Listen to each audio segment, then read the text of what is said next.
Attention Insane Asylum. Ready to score some epic Dr. Greenthumb show prizes? Every super chat enters you into a giveaway for a free gift. And the more you give, the bigger the rewards. Check this out. Send a $20 super chat, and we'll hook you up with the sticker pack or pins. Drop a $50 super chat, and you'll snag a t-shirt or a hat so you can rep BREALTV in style. But if you're bold, hit us with the $100 super chat, and we'll send you a mystery box loaded with over $200 worth of awesome surprises. Don't miss your chance to win. Send your super chat now, and let's get this party fucking started. Let's go.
Attention Insane Asylum.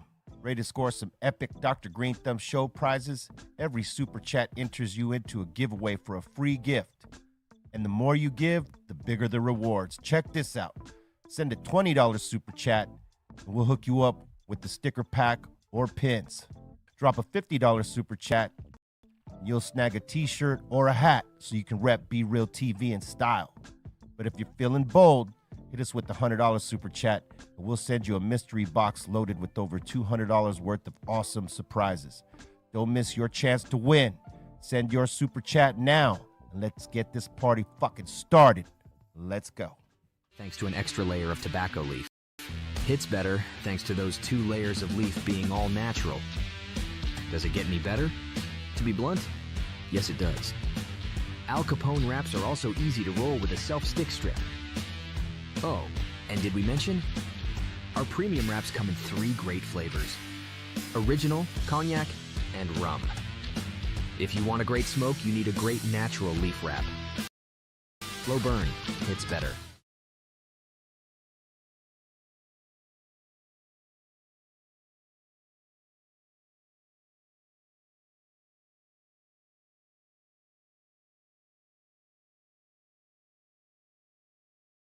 Attention Insane Asylum. Ready to score some epic Dr. Greenthumb show prizes? Every super chat enters you into a giveaway for a free gift. And the more you give, the bigger the rewards. Check this out. Send a $20 super chat, and we'll hook you up with the sticker pack or pins. Drop a $50 super chat, and you'll snag a t-shirt or a hat so you can rep BREALTV in style. But if you're feeling bold, hit us with the $100 super chat, and we'll send you a mystery box loaded with over $200 worth of awesome surprises. Don't miss your chance to win. Send your super chat now, and let's get this party fucking started. Let's go.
Disclaimer. This video, like all videos featured on this channel, is definitely intended for mature audiences. This video is likely to contain profane language. Content is inappropriate for minors. Video is not for kids. Welcome to the Dr. Greenthumb Show. Lord of mercy.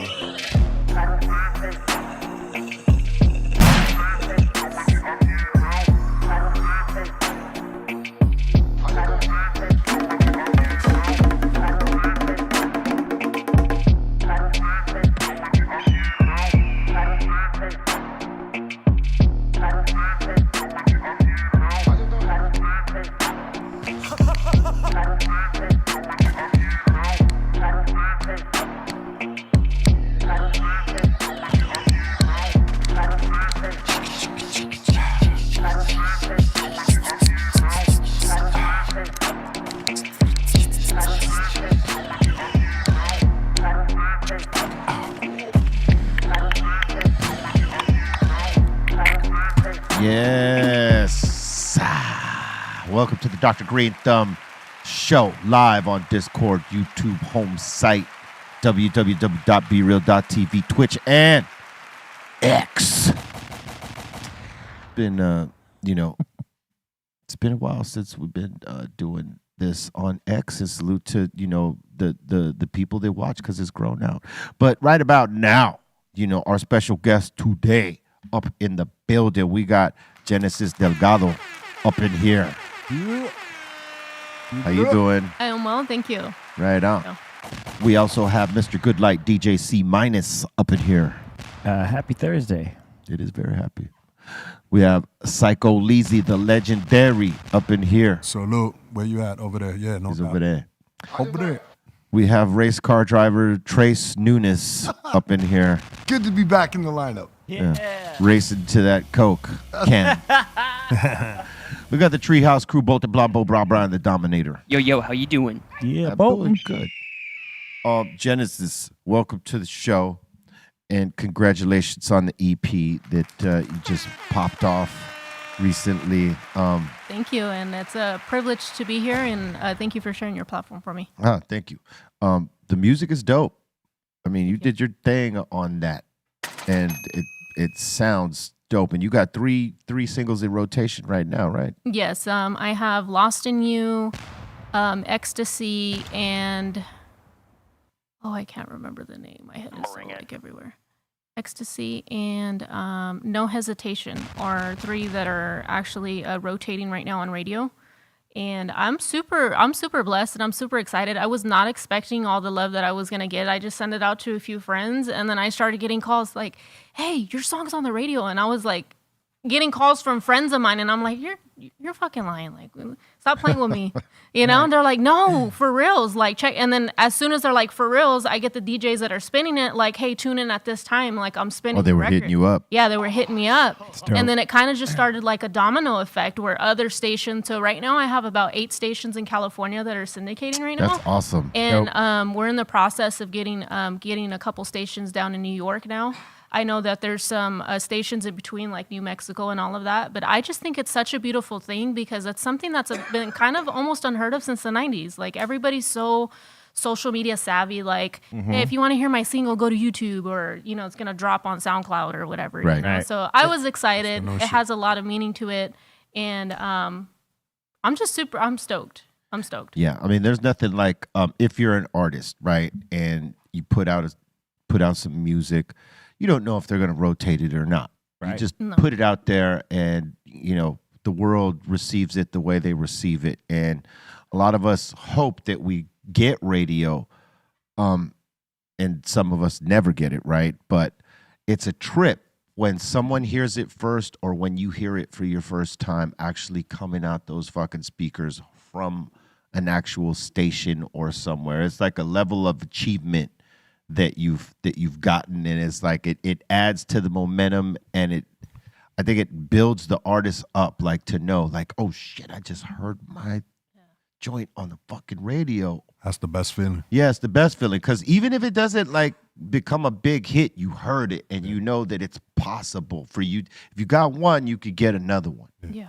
And you made a comment that it sounded like it felt like the 90s to you in a way, but exactly what you said was we've all been involved in radio in one form or the other. And that's the way it used to be done. Yeah. Was that, you know, you would, like you say, oh, I heard it on the radio. I heard my own song on the radio. And like you say, that was a big thing. But C-, you could kind of testify to this. It used to be through the DJs, like they said, they were contacting you. Hey, I'm going to spin it tonight on the mix show. And that was kind of like the format as to how you kind of worked your way into the radio station. Absolutely. So it's cool to see you doing it that way because it's a little unorthodox in today's world with, like you're saying, with the social media platforms. It's kind of it's cool to see you doing that. Yeah, and it's cool that they picked something up finally and delivered it organic style as opposed to following all the trends that they usually follow. Yeah, it and feels don't surreal. get hit from. Yeah, it feels very surreal because I mean the way it's happening now is like it feels like a story that I've heard, you know, from I have a lot of great mentors, people that have mentored me, also people that have helped, you know, yourself and a lot of people in the hip hop, you know, and they would tell me stories like this, you know, like my friend Todd Sir T. Welch. He's a very good friend of mine. He actually took me down when he was put into the hip hop museum. Yeah. So I got to do the whole experience, all of that. He introduced me to a couple people, and you know, the whole way there, we were talking about his experiences in radio and how certain things happen. And so now that it's all happening to me, I'm like, dang, I haven't. Like, is this happening? Like this is kind of unheard of. Like last time I checked, people have to pay a lot of money to get syndicated like that. It's like it's all about payola. You know, people don't know what payola is today, but it's a big word. That it is a big word, and it was king once upon a time. Yeah. To get artists played out there, and then it became illegal, and people found different ways to do it. But I mean, it still exists in other ways. They just don't call it that, and they find creative marketing tactics to, you know, make up for the whole word, you know what I mean? Right. But it's this, right? The fact that you've been able to do that without a major label who has the resources and the networks and all these radio stations in their pocket when they want to feed them something that they actually believe in and that they could market and make money off of. You know, that's something you see them do. You know, they'll really put the guns behind it. And the fact that you've been able to do it without any of that and get radio stations interested in playing the music without having to have their hands greased or other artists leveraged against your music. Like, okay, well, let's get this music right here, but you got to give me so-and-so and so-and-so when their new record comes out. Like, it's all organic, and that's fucking amazing. Yep. Because it doesn't happen much these days. You know what's crazy? Like back in the days, like an artist, once they played your song on the radio, that's when like you like, yo, I made it. We made it. Yeah, we did it. Yeah. But like in today's times, like you guys are lucky. Radio's important, but you could still make it without it. Without it, yeah. You understand? Like, yeah. So but when you have it, yeah, it's a whole different power. It just adds. It adds because here's the thing, right? Like for streaming services and all that, you have to pay for that, right? There's a thing you fucking pay, right? And you could go to playlists and maybe find those songs, or go to, you know, type in the artist, find that song. With radio, they're basically running your flag up there, and it's not necessarily free, but it is. It's free for the people watching. So the platform is enormous in that sense that it, you know, it's anybody who got a radio, transistor radio, they can get any one of these stations that are available to them. If your shit is playing on that, it's going out to millions of people potentially. Yeah. You know, depending on the radio station. If the radio station got great viewership, you know what I mean, then your music is doing awesome. Yeah. And even if it doesn't got great viewership, the fact is that it's being broadcasted on this platform to potential millions of people out there and like visible, and them hearing it in rotation, it becomes a part of their fucking everyday life. And that is marketing and promoting that you cannot buy. Yeah. So like to get radio, that's, you know, that's everybody's dream if you can get it. It's a very big thing. You shouldn't chase it, but if you could get it, take advantage of it. especially R&B music. It's Yeah. you need radio. Let me ask you this, B, and you may Why be. you asking me? Ask her. Well, because actually, the question was, do you remember the first time you were played on the radio? Yeah, it was mixed shows. But actually, before the mixed shows on, let's just say, Power 106 and whatever FM stations that were playing them, our first play were in the college radio scene. Like here in Los Angeles, it was Mike Nardone playing our shit before anybody. I think he was playing Real Estate and Stoned is the Way of the Walking, maybe Pigs. He wasn't even playing what became the singles. He played like just out deep album cuts and shit like that. And so we got our first little bit of radio from college stations, but it's not the same. It doesn't affect you the same way when you hear it on like that main station. All right, I'm There's done. nothing like I'm that. done asking you questions, and I'm going to ask her. There you go. Come on. So you're local from Bakersfield, you said? Have you always been into music, or is this like a kind of a thing that kind of evolved? I want to say it kind of evolved. I come from a big family of musicians. It started with my grandfather. My grandfather's music is actually in the art, and I believe I'm pronouncing it correctly. It's the Art Julis collection in UCLA. They use his music to educate students on the history of narcotraficantes. So he was part of the first generation of musicians who started making narco corridos. Yeah. So they reached out to me, I want to say like 2 years ago, and they were asking me if I had the original vinyls of my grandfather's music. And I was like, well, who are you? I don't even, And then this lady explained herself. She's like, I work at UCLA, and we are a part of a big music collection, and we're using your grandfather's music to educate students here about the history of narcotraficantes and the way music influenced the United States as far as like Mexico and the U.S. with the whole drug trafficking thing and all of that. And I was like, you know what? I don't have any. Let me ask him. And it kind of threw me off because my grandpa, he told us bits and pieces of his story here and there, but he decided to leave all of that, and he gave his life to the Lord and started ministry after that. So he just never talked about it. And then I asked my dad, I was like, hey, Dad, this lady asked me about grandpa. Like, what? And then my dad started, he's like, oh, yeah, your grandpa was this and this and that. He was going to be signed to Warner Brothers back in the day. And he just started giving me all of my grandpa's history. So he's at that. Then I did an interview where I was talking about my grandpa's music, and then this collector reaches out to me. He's like, hey, I know this is going to sound weird, but can I meet with you? I have a gift. And I was like, what kind of gift? I was like, I'm not going to meet up with you. I don't know you, And he's like, no, I think I have your grandfather's vinyl. Wow. And he found one of my grandfather's vinyl in his collection. He gifted it to me. Wow. So it's the only one in existence right now. That's like treasure right there. Yeah, that's sick. And so I, called the lady back at UCLA. I was like, hey, I have one, but I'm not going to give it to you, but I'll give you a copy, because it's mine. Yeah. Oh, yeah. So it started with my grandfather. Then my father played with my grandfather in the bars and all that, obviously, as a child. But then he toured with a very famous band in the Spanish industry. Their name is Grupo Anhelo. So they're a part of like Yonix, Industria del Amor, Bookies, that, Yeah, that line. They're like the Mexican Boyz II Men. Right. Nice. So he's one of the original members from Grupo Anhelo. And then all of my cousins are like drummers. They fill in for like Gerardo Ortiz, like big, rancheras, gruperas and stuff like that. And then there was me that was just always around my dad, recording at his studio or when he was recording grandpa or whatever. And music has always been in my life, but I never thought that I would be here today. Like, I just thought it was something a part of my life. I didn't think it was going to like become a career or turn out to be something of a career because like I never really fed into it, and growing up, I learned to play drums, so I'm a drummer.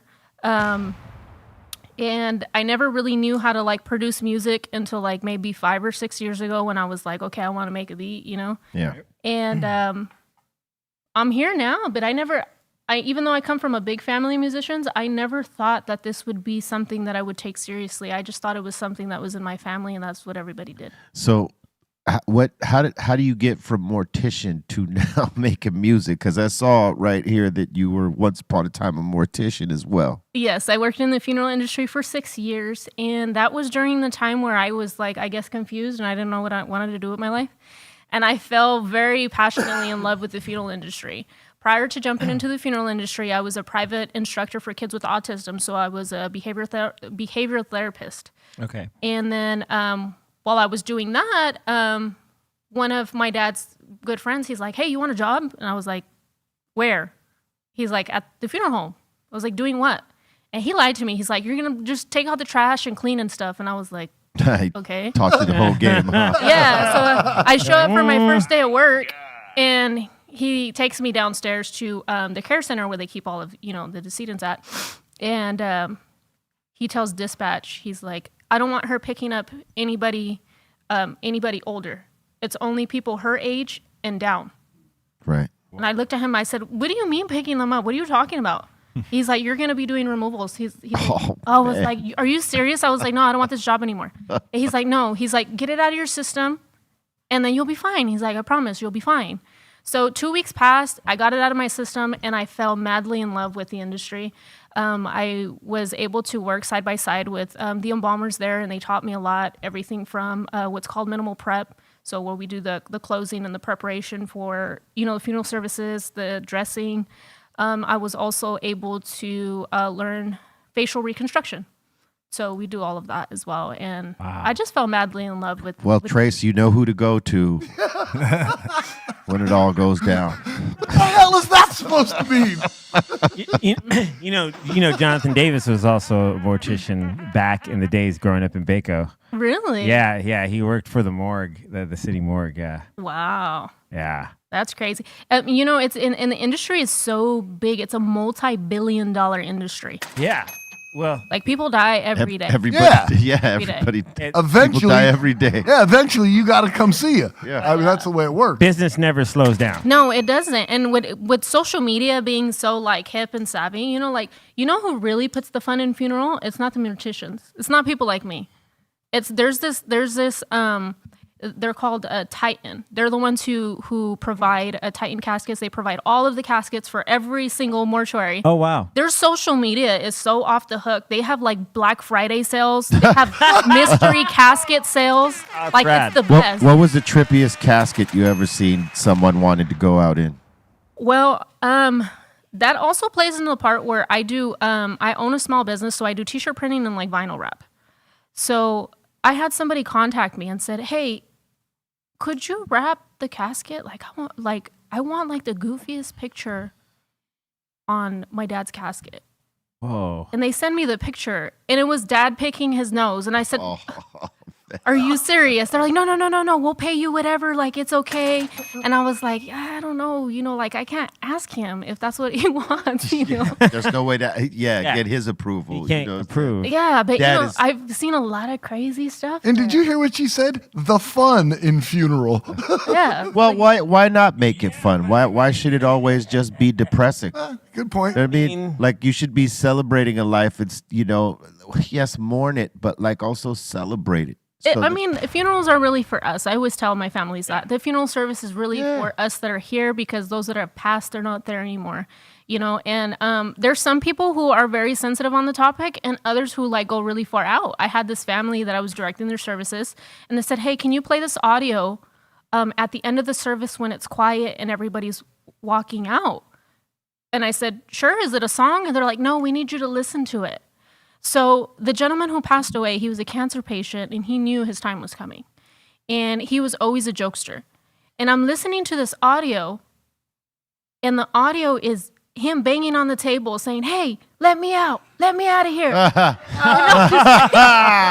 I was just like, I didn't know whether to laugh or anything. And everybody was laughing. They're like, we need you to play this, please. And so funeral day comes. I play the audio, and everybody is just bursting in tears, laughing, joyful. It totally changed the mood. Yeah, that's good. So, it just depends if you're sensitive to the topic or not. Some people are, some people aren't. I think morticians were probably the most desensitized people on earth. There's things that there's sometimes where I'm having conversations with people, and they're like, Jen, stop. I don't want to talk to you right now. And I'm like, why? Just unaffected I don't want. by shit. They're all traumatized by the end of our conversation. I'm just like, okay, my bad. Sorry, you're What? sensitive. What? What's wrong? Yeah.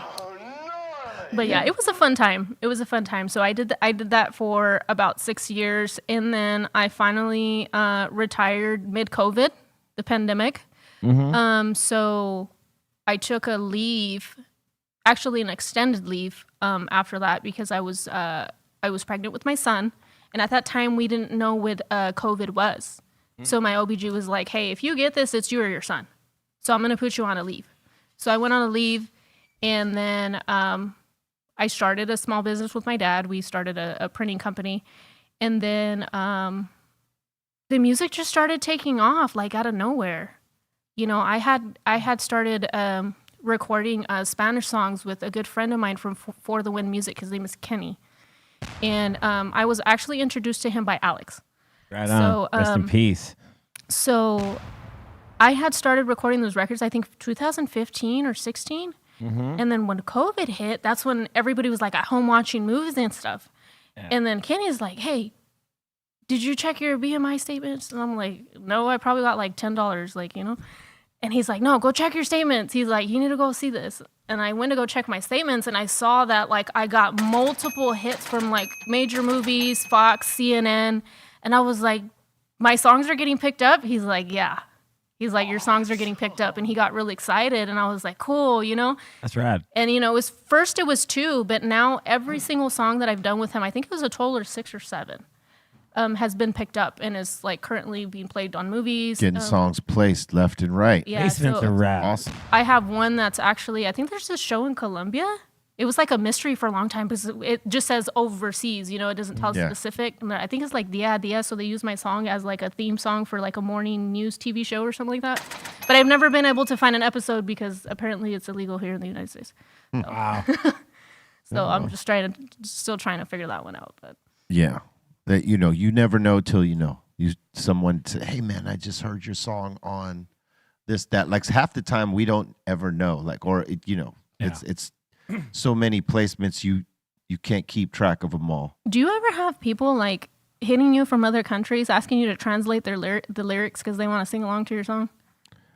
I've had that once or twice some years back, but not recent. No, I started getting a lot of messages like that on Instagram where they're like, "Hey, can you send me the lyrics to your song? Like, I want to translate it so I know it in my language." And I'm like, that is so crazy. Yeah, because, you know, sometimes it translates really awkwardly, you know, our language to others. Yeah. Some of their shit, they pronounce it backward. Well, not backwards, but I'm saying the phrasing is like... It means something totally different. Yeah. Doesn't hit the same. Yeah, it doesn't. It doesn't. Well, that too. I mean, you can learn what the words are, but I don't know if you get the gist of the point, what the vibe is. Yeah. Yeah. I mean, you got a crazy resume. You go from mortician to, you know, producer, musician, beat maker, and then, you know, you got Netflix series, you know, El Club and Gentefied, and then major films, Rambo: Last Blood, and was that Los Angeles Dodgers? What did you do with the Dodgers? They used my song to introduce their players. So when they were doing the intro World for the Series, players. the World Series, they were using my song to introduce like the intro for the players and all of that. Nice. And a weird thing how things come full circle, because when Fernando Valenzuela won the World Series, my grandfather was the one who wrote his corrido. And we are like left and right. So if anybody's listening and has a copy of like Jacinto Delgado, Fernando Valenzuela, like we are looking for it. We just can't find it. And we've had like multiple companies reach out to me and ask me like, "Hey, do you have a copy of this?" Where's that like, jewel? I don't have it. Right? Someone got that little gem somewhere. Hey, I'm gonna It's somewhere in Mexico. You ever thought about repressing your grandpa's thing? I have. The only thing that stops me is that I know it would make him unhappy because of his personal convictions and his beliefs. Even though I'm very proud of what my grandfather does, I also respect him highly. And I respect his choice in just leaving that. Like when I showed him the vinyl, he didn't even care for it. He was just excited to see like his friends on it, but he's like, "Oh, this is trash." I'm like, "Grandpa, it's not trash," you know. But you think because of the religious stance he took that he couldn't look at it the same anymore? Yeah, he doesn't see it. He doesn't see it the same, and it's just what I believe it was just a point in his life that he just didn't make him happy. I could see that could happen to an artist, because one could say that sort of even happened with the Beastie Boys with some of their early work where they were madcap, crazy, talking wild shit, and then they become Buddhists and they don't necessarily want to perform those songs in the form that they originally wrote them. Yeah. And they would change lyrics. Yep. So that it didn't say some of the stuff that they were previously saying, Yeah. because they felt some way about those particular lyrics. Yeah, almost like unproud, like, so Yeah, I get it. I would love to, but I just don't think it would be something that would make him happy. So we're kind of just leaving it up in the air. Even though I was able to license everything, so I do own his catalog. That was something that he did want me to do, but I just don't know about distribution. Not at this point. Yeah. Right on. You got your own music anyway to worry about. So. Yeah. Pretty much. And let me ask you this: with all that going on, you mentioned you're a mom. How do you do the balance between all of that and a mom? I have the most amazing parents on planet Earth. Grandparents, babysitters. Yeah, so I got the best babysitters, and I'm truly blessed to have the parents that I have. Before, they didn't really care too much about what I was doing. Like, it's just like, whatever, But there was a few things that happened in the past 2 years that kind of just, I believe everything happened for a reason. And Mom and Dad decided to support my career full time. And now that allows me to travel and do what I have to do. So I said, Nice. hey, if you're gonna do that for me, then the least I can do is take this seriously. Right on. Do it for reals. So they're like managers, basically. No, they're just babysitters. They're managing the kids. dog. Yeah. Managing, yeah. Well, she's got they're Young managing ones. the young ones. Because that is a form of management. You know what I'm saying? And it's important. And it's part of the equation. Don't fool yourself. Yeah. Yeah, no, it's very important, especially as I have two kids. I have a son and a daughter, and my daughter is autistic, so she needs care 24/7. And with that, I was just like, I don't want nobody else, watching my daughter. With the way everything's going on in the school systems, sometimes you don't have people with the most patience there. And I was just like, you know what? I think it's just best if I figure how to move things out, so that way Mom and Dad, if I'm not there, at least Mom and Dad can. Well, salute to your mom and dad for, lending the helping hand and being the manager as well while you're, doing the work. Yeah, my father was always big. And I don't think it really hit me hard until like the past 2 years. My father always told me, he said, unless your music is paying your bills, you better go get a job. And if your personal life is not in order, your career as an artist will never be in order. Mm-hmm. So you need to figure out what it is that you want to do, and you got to fix your personal self first before you try to go out and do something else. And I always heard it was like in one ear, out the other. I was like, okay, yeah, whatever, Dad, But like then, all of us. Yeah, but then, things started happening in life. I was dealing with a lot of medical issues for the past 2-3 years. I beat cancer, so I'm cancer-free. Congratulations. Congrats. And so I was dealing with that in the midst of all of this process. And it was just a big life changer and an eye-opener. And I think, like I said, everything happens for a reason. And I believe this is supposed to come out now, and this is supposed to be where it's supposed to be. Yeah. Did the fear that you had when you were diagnosed, did that like fuel you in all these, different areas where you wanted to win and beat the cancer and all that stuff? I can't say fuel me. I think it filled me more with doubt than anything, because I was already at a point where I didn't think any of this stuff was going to get done. Right. And I was just like, wow, it's really not going to get done. And finishing and focusing on my album actually distracted me from the reality of what I was going through physically. When I initially started this album, I had started it on my own, and then I started it with a good friend of mine who used to manage me, Alex G. Alex G. And he managed me for a while. Then I was a bit hard-headed, and we both parted ways for a little bit. He was with somebody who didn't feed him, good thoughts, and I was with somebody who didn't really like my friendship with Alex because he was like an older brother. He Right. told me right things, and the person I was with was telling me to do wrong things, you know? So we parted ways for a long time, and about, he recently passed, and about 5 months before he passed, I don't know why it was just tugging at me. I was like, I gotta text Alex. But at the back of my head, I was like, he's not gonna want to talk to me. Like, I already know how he is. So I emailed him. I didn't get no response for like 3 days. No, I lied. I take that back. I texted him.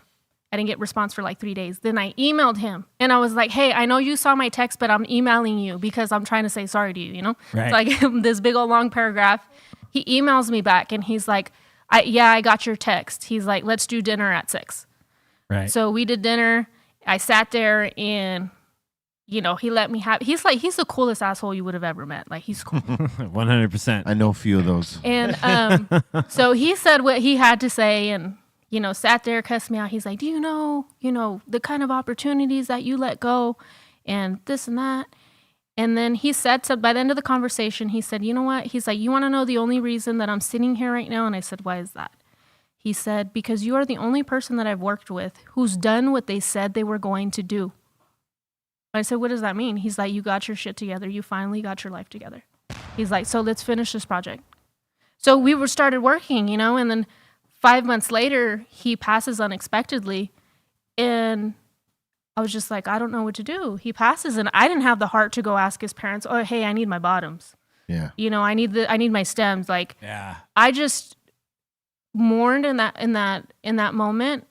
I grabbed everything in my room, my workstations, everything that had to do with music, and I put it away. And my life was completely silent for about 4 months. I couldn't listen to the radio without crying.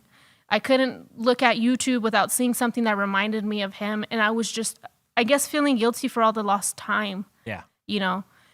And then it's funny because I was just telling C- this over there in the lobby. I was driving to Ventura, and he absolutely hated Feel My Love. It was like he just hated. Like, as soon as the drum beat started, like, he was just like, get out of here. And I had blocked that song from, like, on Pandora, you can, like, thumb it down and it never plays again. Right. So I'm driving through Ventura, and he used to be the work at Spin FM Ventura for a long time. And I was driving through Ventura, and then my app stops working. And I'm like, why is my app stop working? And then that song starts playing, and I was like, oh my God. I was like, I don't believe in stuff like this, but I'll get it done, I promise. So after that, you know, I was like, you know what, I need to get this album done. And then that's when Tony A comes in the picture, and I was like, hey, I have this project, you know, would you like, can you help me finish this? And then he was like, no, I'm not doing music anymore. And I was like, come on, just do it, you know? And then he's like, no, I'm not doing music right now. Then I left it alone. Then he started working with another artist called Mr. D. And I just never brought it up. I was like, but me in my back of my head being a girl was like, you told me no, but you want to go work with this guy, you know? Right. And so time passed, and then I showed him my music again. I was like, hey, you know, I have this. He's like, what are you going to do with it? I was like, I don't know. I was like, I want to finish it. He's like, let's get it done. So then that's when we started working together. Everything was produced. It was just like, I feel like it needed like some polishing up. Like the bottoms needed to be there because the production and the writing was there. I went like 98% of the production was done by myself, and I wrote all of the music. So I really just needed another ear to like fill in the bottoms and all that. So Tony helped me with that. Then fast forward to I get introduced to K-Day Mixmaster Tony G. And he has been an absolute blessing to my life. And he is like the guy I call when I don't know when to do in Logic, you know. And I took over my project to him to get mixed and mastered. And then I started recording some stuff over down at Kiki's at the Hennessy Lounge there where Tony G records.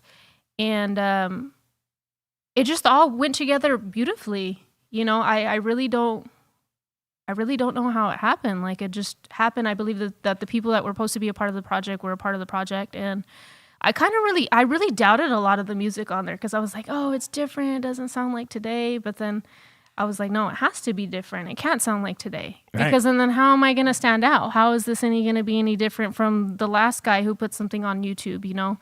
How is this going to sound different from that other girl who's rapping on the songs? You know what I'm saying? Like, so I just really wanted it to be different. And it was very exciting when we got Chris the Glove Taylor to be a part of the project as well. Yeah, salute to Chris. He's a Hell legend. Yeah, Yeah, so he all helped those us with the mixing and mastering on that. And then my good friend Dominator, who we've been friends for like 10 years. And I was like, hey, I need to, you know, finish my album. He's like, yeah, sure. You know, come over.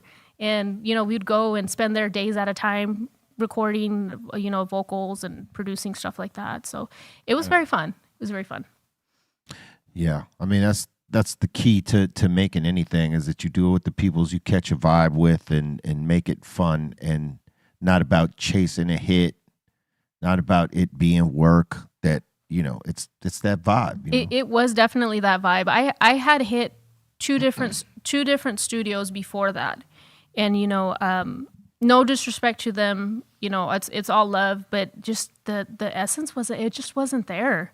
Like when I was recording the vocals and I went back and listened to it and I was telling Tony, I was like, Tony, like I know I paid for this and I feel really bad saying this, but I kind of don't feel bad saying this, but I don't like it. He's like, what do you mean? Like we spent all this time, we travel. I said, I don't like it. I can't, like, I'm not going to release it. I just don't like it. Yeah. And he's like, okay, well, you figure it out. So I called Dom. I was like, hey, can I go record at your house? Nice. And he's like, yeah, we'll fix it. So I spend there hours with Dominator, and he's a very, very good vocal coach. When, you know, because I love stacking my vocals and harmonizing and using vocals as like harmonies. Mm-hmm.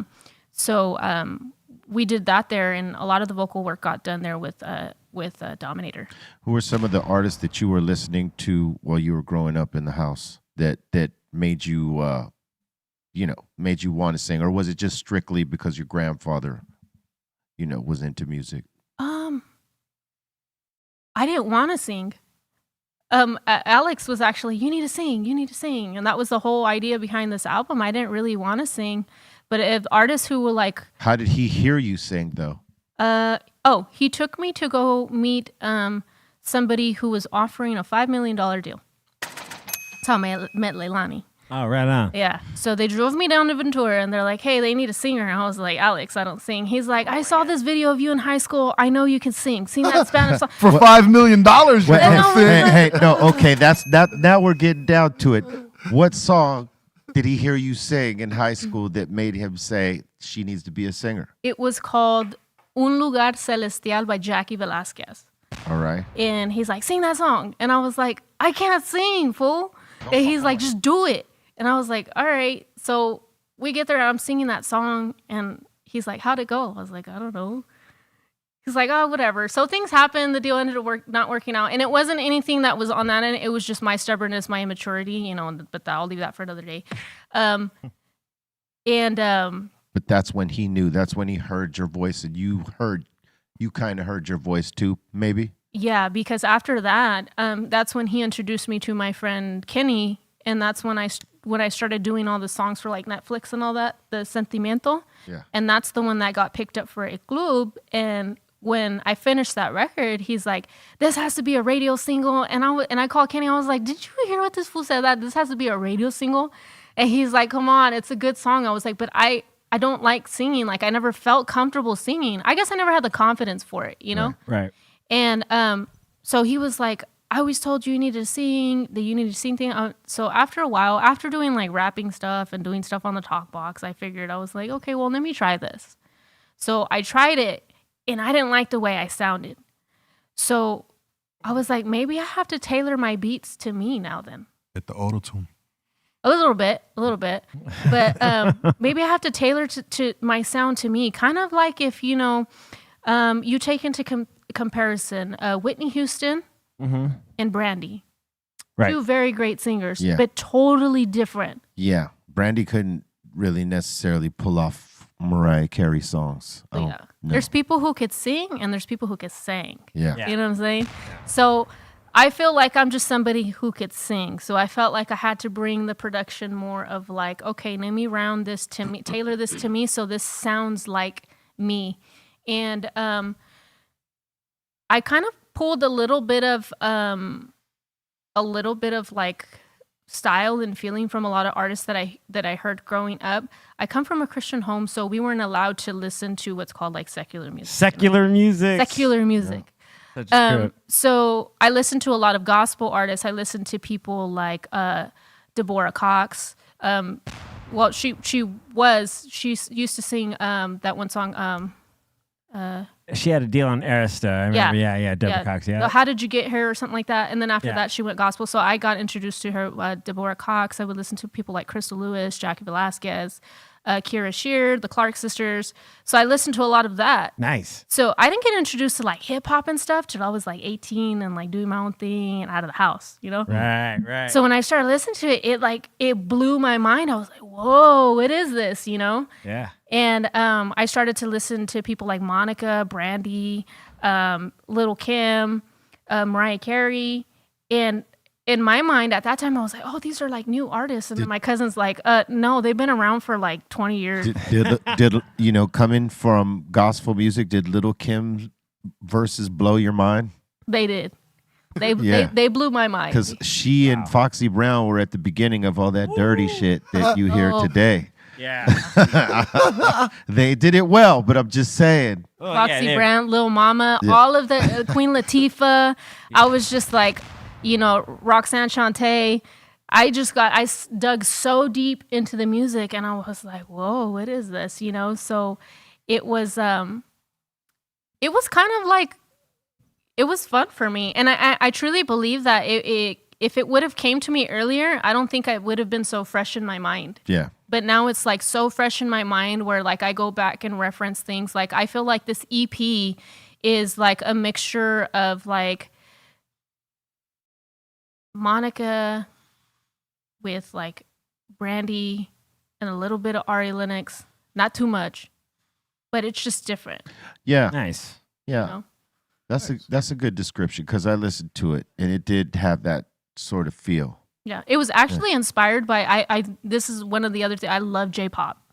Japanese pop. I don't know what the hell they're saying, but it's good. You know? That's cool. You like it's very good. Like the chord progressions and all like this. Like they got some cool shit. Yeah. Yeah, so it's very zones out there right now. He's jamming, J-pop, dude. Son. Our other co-host is out in Japan right now and he's having an absolute blast. Oh, I'm jealous. J-popping out, bro. He's out there. He's trying to pop out a J, but you know, got his vape pen instead, probably. Yeah.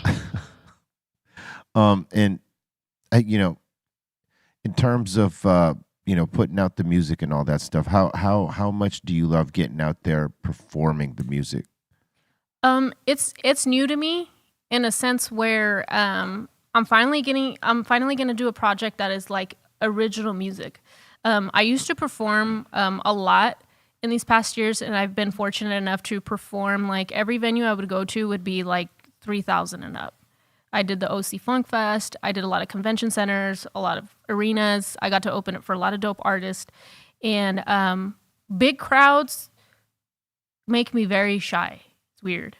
So I get shy in front of big crowds. But small crowds, I'm like, okay, cool, yeah, whatever, you know? Yeah. But big crowds, they make me very shy. And, but I feel a lot more confident, and I feel like that's not going to be an issue now because it's like my stuff. I used to do like a lot of old school hip hop sets. Like I would do covers of like Evelyn Champagne King, Prince, things like that, like old school stuff with the talk box. So I used to do that a lot, and then do like a freestyle rap over the beats and stuff as, you know, the DJs switch the beats and stuff like that. Yeah. And that was like Alex's thing to do, to always do like a live mixtape. He would show, be like, hey, we're doing set 3. And I'm like, I don't care. What BPM is it? He'd be like, 110.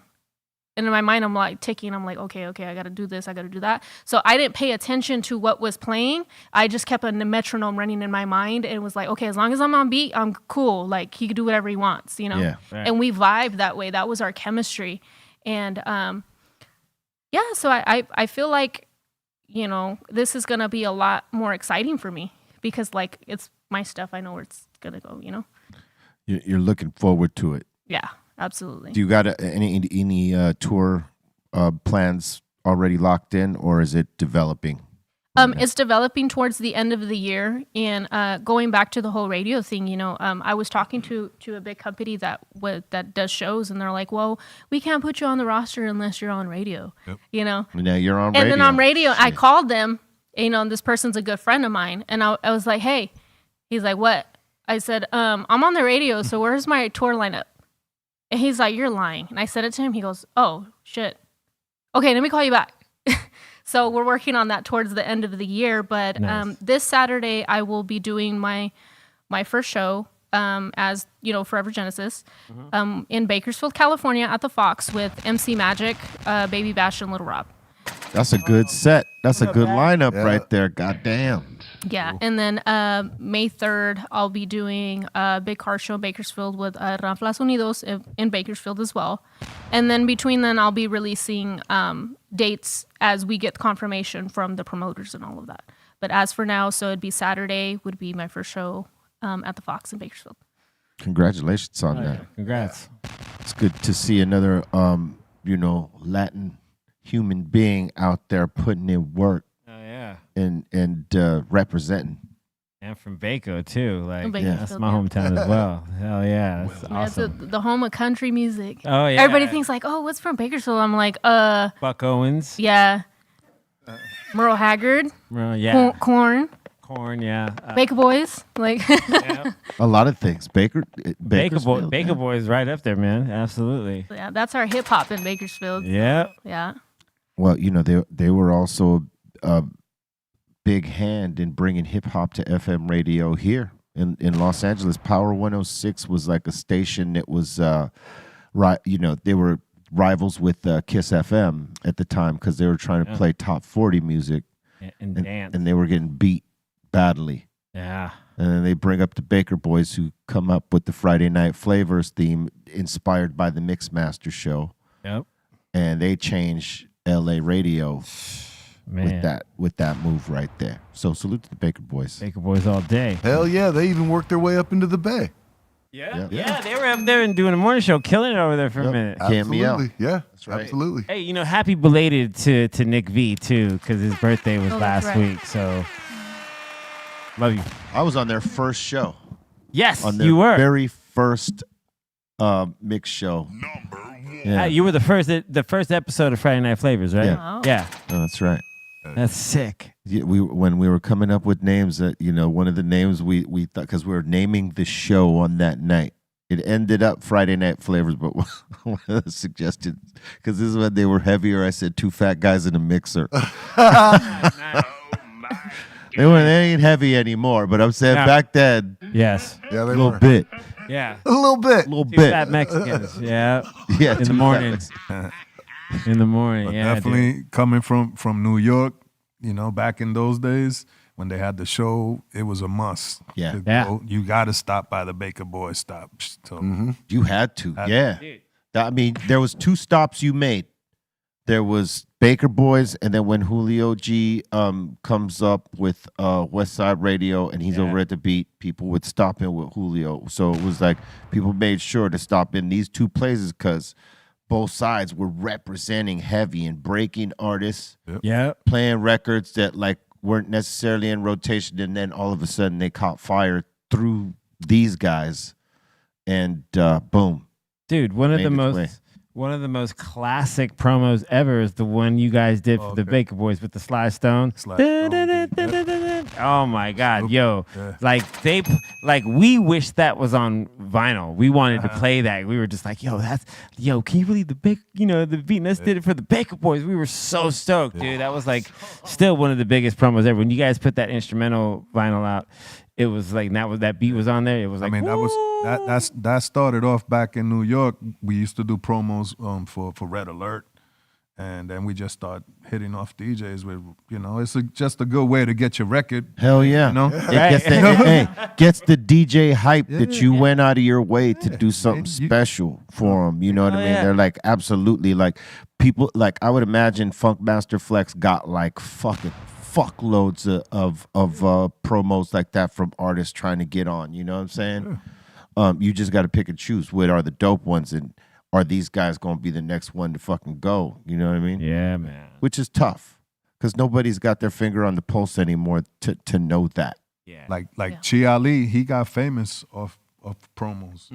Yeah. He got hot on the streets. These promos was blowing up. So I that's still how he got- got the deal. All my promos from every artist that pretty much came into KMEL, be included back in the day. I think I got you guys when you were youngsters. Oh yeah, I didn't know how to cut a promo. I got them all on that. And what's funny is there's a bunch of outtakes. It's the outtakes when they screw up. Those are the funniest ones. Yeah. Those are the best. I mean, everybody from Biggie to Pac to Cypress, man. I should dig through those dats. You got to, man. Yeah. Those are great sound bites, dude. Like, Definitely. I think when the first time me and Chalk, when we were the Almighty Roughnecks, was first time we ever did drops was for the Wake Up Show. And Fred Reck was working as well as the homie Four Eyes, and I remember we had to go and cut liners ourselves, and we were like, oh, okay. And then working in radio, getting all the artists to come in, like, okay, I need you to say this. All right, one more time, and just like coaching them, like, we got this. Let me say this. As an artist, I know all that shit was necessary. It taught me a lot being on a major label and what it takes to actually work a record. Yeah. Right?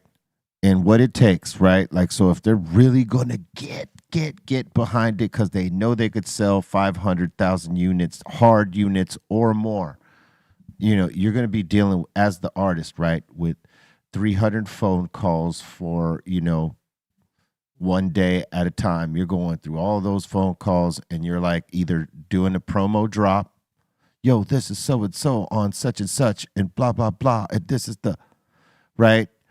And you're talking to the DJ there. Mm-hmm. And then you're going to cut drops for him or her and 5 or 10 other DJs. And you're going to do this every fucking call for every fucking region. And then after that, they're sending you to do the promo run where you're going to do an in-store the day of the show, where you're going to try to meet people and convince them to like buy your record, or, hope that somebody sees this line of people coming to meet you and like maybe sort of intrigue them enough to them buy it and them get in line and get it signed and become a part of the fan base.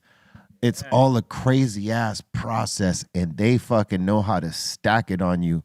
And if you don't learn that process, if you didn't learn that process back then, you weren't going to do shit.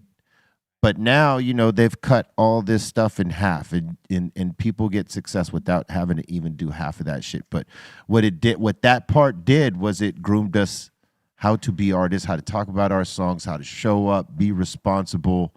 How to be business people. Right. Care business, Right. Right. Which a lot of the younger artists today, they don't got that part. No, I feel like a lot of artists from my generation, I think that's what possibly that's why, sometimes like if they hit me for advice or something, we bump heads a little bit because I disagree with a lot of the things they feel entitled to. There's a lot of entitlement, and they don't give respect where respect is supposed to be given. Right. They don't take constructive criticism well from people who paved the way in the industry. And they also feel like, their career is somebody else's responsibility when it's not. Like your music career is nobody else's responsibility but your own. Right. It's like, for example, B-Real sharing his platform with me. If entitlement kicked in, there's a lot of people to be like, oh, thanks for putting me on the show, B-Real. When you gonna get me on some concerts, though? Yeah. And it's like, what? Like why you haven't even worked for that? It's that kind of entitlement that like I don't understand. I'm like, yo, you should be. And grateful. that happens. I've lost so many friends because of stuff like that, and I'm just like, man, you weren't a friend to begin with. You know what I'm saying? But absolutely. Once you start to work for what is yours, you'll start to receive what is yours, what belongs to you. Yeah, and that's the part is that you got to be willing to put the work in. A lot of people these days are used to cutting the corners and they expect it. You know what I mean? Like, and in our time, you could not expect it. You'd be fucking laughed out the building. It's like, no, who is co-signing you, and what kind of work did you put in? Yeah. Before you paid the dues you pay before you even get to the door where someone would actually sign you. It's tough now, but that is the beauty of today is that you don't have to have that shit. And if you got what it takes, you could, skip those specific steps of someone co-signing you and, being on someone else's label. You totally do it yourself and knock one out the park and create your own business model. And it doesn't have to be all this shit. The only good part about, there's a few good parts about being on a major label, but you could knock today with all the resources someone has today with not as much money, you could still have that success and not have to deal with the high interest rate loan that you take from the record company to make and create your art that you don't even own at the end. No, you're just co-owners, right? Yeah, but it's not 100. That's the fuck part of it. But that whole shit, being a part of it, I wouldn't take it back for nothing because it trained me how to be an artist in terms of being responsible and showing up and taking it and being a professional and realizing this is what I'm gonna do. Yeah. Right? I get it. And right now in today's age for these artists today, you don't need a major label to get it off. But if you get those resources and they do get behind you, shit, sky's the fucking limit. The industry has been simplified, and music production has been simplified as well. Because back in the day, I remember my dad used to record on like 8-DATs and stuff, so I know a lot of analog. And that's something that people might, they don't know. They're like, analog, what the hell is that? And I'm like, okay, never mind. So back in the day, you'd have to do full takes. There wasn't no cutting, no punches, no punching in, no auto tune. So like there was none of that. Yep. So all those Whitney songs you hear, those are no auto tune. That was all her. Like, there wasn't that luxury back in the day. So like all these beat makers today, you don't even have to be like musically literate to be a beat maker today. Back in the day, if you didn't know how to play an instrument, well, you were screwed, Yeah. You couldn't make a song. But today, you can go and sing into your phone into AI and say, like, I want this and I want that. And you're a beat maker. Yep. You know? So it's like crazy. It is crazy. Yeah. We're going to push into this next segment. And I had a thought and I totally fucking lost it. That's the stoner. It's stoner moment. Hey, I got an idea. I forgot what it was. Hi. All right, real quick, guys. Did you know it is the birthday of one Peter Tork of the Monkees, born on this day in 1942? Hell yeah. Hey, what a monkey. This guy's heart was broken because he thought he was coming into the group where he was going to get to write music and, play in the studio. Nah, B. Show up on set, know how to sing the songs, and when you go play live, know how to play it live. But no, we got this writing and recording shit, all right? Dude. Because they were like one of the first made-up bands, like constructed, I should say. None of them knew each other previously at all. Like done how boy bands are now, they're kind of, we'll pull from this and this. They had to come and audition. Yeah, it was. Yeah. They were hand selectado. Yep. All right, here we go. Did you know in 1944 a man named Jerry Springer was born? Dude, that's a G right there. Happy birthday and rest in peace, Jerry Springer. Watch the doc on him. I did. It's crazy. It's crazy, dude. Like they knew, like they were doing like what they would later become trash TV. Yeah. It's like, and he defended it. He defended it because he was like, if he got excited by it, he was like, I think we're on to something. And it ended up being like the start. He didn't mean for anybody to get hurt, but in the name of the ratings, he was totally cool with. Right. We should have had somebody chasing B with the camera out of here. Come on, let's go. Right. I can't run fast, but dude, that's always the part that used to like that in the Maury show. Where Yeah. they would get up running, they just start booking it down the hall, this long ass hall in the studio. Like, how long is that hall? And they're just, that shit was one of the most toxic environments I'm sure. on Absolutely. TV. It was rated the worst show ever, but it wanted was to the go. best at the same time. Yeah. I mean, he beat Oprah Yes. for a time Wow. with that crazy shit. They threw a party when they beat Oprah because Oprah was dogging him, like talking shit on him, like this is trash, and you should be ashamed, and all the the righteousness coming down, right? And Jerry was like, fuck, I love Oprah, but what am I gonna do? Fuck it. And he did. Hey, they killed it. Did you know it is the birthday of the legendary Peter Gabriel, formerly of Genesis. Genesis, dude. And born on this day in 1950. Dude, he's such an amazing songwriter. Yeah. He was like a fucking, like the definition of artist. Yeah. Because his shit was not just music, but he tried to be performance art while he was singing. Like, Absolutely. So whatever he was wearing, the gimmick he was popping off, that was like a form of art in itself while he's performing the songs. He was a trip in that way. On visuals, he used to have like big cranes out on with lights and come on. Like you said, the visuals were a big part of his I think show. he liked tripping people out. Yeah, it was that he kind did. of thing. Absolutely. If you ever want to trip at the last album he did with Genesis, which is a concept album, they did this tour called The Lamb Lies Down on Broadway, and it was just, he like shaved his inverted thing in his head. It was like Peter Gabriel does psychedelics, you think? I think maybe at that time it was because that Once record. Upon a? I'm sure. How about you? You ever do the psychedelics?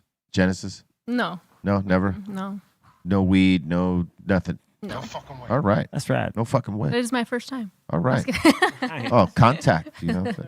Did you know in 1967 the Beatles released the double-sided single album with Strawberry Fields Forever and Penny Lane? Wow. 2 bangers right there. Yeah. Damn. The Beatles. Fucking. Isn't there some subliminal message with that whole Strawberries Fields? No, or Lucy something? in the Sky with Diamonds. It was Lucy in the Sky, right? Yeah, Yes. LSD. LSD. Ooh. The acid, because they dropped acid several times. It's well known that they were acid droppers, and that was their little. You know what I'm saying? Did you know in 1970 Black Sabbath dropped their debut self-titled album, Black Jesus. Sabbath? Some say this album right here is the absolute beginning of heavy metal music. I will say it with them. This This was my favorite fucking album of Black Sabbath. I mean, it's always the first album, but I loved a lot of the Black Sabbath albums. But that one coming in, look at the fucking cover. Look at that, dude. That just is so. Come on, to a dark son of a bitch Crazy. like me back then when I was like running around with no good kids. It scared me and intrigued me. It scared the shit out of us and intrigued us. This was one of my favorites. And as a beat, they get Ooh, yeah. Behind the Wall of Sleep, man. No, Jones love this. there. Hey, I was talking about this yesterday. I know Ozzy doesn't do his social media like that, but I got hit from his social his IG the other day. So whoever was in his camp that runs his IG hit me. It's showing me like this clip where I was talking about him like he was one of my fucking favorites growing up before I knew what hip hop was. Wow. And they acknowledged Dope. he or they or whoever acknowledged it. That was kind of cool. That is cool, man. Yeah. Salute. I love Ozzy. I love him. Hello. It was Ozzy sitting on his couch. Fucking be real. Oh shit! Martin. This god. Sharon. Did you know in 1996 Mad Skills dropped From Where? Oh, man, this album right here, this is a lot of people's first Word introduction to Mad Skills. Psycho Leezy did one of the most classic-ass songs on this record. Nod Factor. Nod Factor. Large Professor did a track, Skills in 95, and then Fire. JD, a.k.a. Jay Dilla, did like 2. Jay Dilly. Yeah, All it right. was like- Psycho Leezy. Legendary work, B. Did you know in 1996 Tupac dropped All Eyes on Me? Man. Yep. And they were all on him at that point. He wasn't lying. All eyes on me. And did you know in 1996 the Fugees dropped The Score? Wow, dude. And they scored big. This is a great record right here. Yes. Ooh la la la. Yeah. Or it was spitty, yo. Yeah. It's crazy how a lot of people think that Killing Me Softly is an original, but it's really a cover. She Right. just made it better. Yeah. Yeah, You know she what I'm made saying? she She made it funky. yeah. Yeah. And did you know in 2002 country music lost Waylon Jennings? OG. OG. All right, look, real quick, because some of y'all probably weren't signed in when we started. If you hit us with a $20 super chat, we hook you up with the sticker pack and pins. Drop a $50 super chat, get a T-shirt and a hat and a bunch of other cool things. And if you hit us with a $100 super chat, a mystery box and a Dr. Greenthumb glass piece of some sort. If you should meet any of these marks, make sure that you email us at BREALTVcontest@gmail.com with your name, ID, proving that you are 21 and in the United States, mailing address, T-shirt sizes, shoe size, and we're going to hook you the fuck up. All right? And one last thing, man. One last thing before we open up the doors to the insane asylum. Yeah. Al Capone offers smokers 3 distinct flavors of leaf wrap to suit a variety of tastes, original cognac and the rum wraps. Each flavor offers smokers a premium personalized experience. If you like experiences, see. Every leaf wrap is kept soft, elastic, and easy to handle. And the self-adhesive strip makes for a convenient rolling process every time. Every time. Every time. These leaf wraps are a natural choice for those seeking an affordable yet premium alternative in the tobacco market. Indulge in the authenticity with Al Capone leaf wraps because real is better than perfect. True. That's a long read, but hey, Al you. Capone wraps. That was that radio skills right there. I could have did it better, but I'm high as fuck, baby. What you want to do? Sometimes reading while very high is difficult. It's true. Catch me when I'm sober. I'll read the fuck out of it, Trace. Trust. Do it all the time. All right.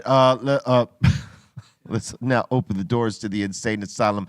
That means y'all in the live chat. If you got a comment, question, shout out, suggestion, we are here for it.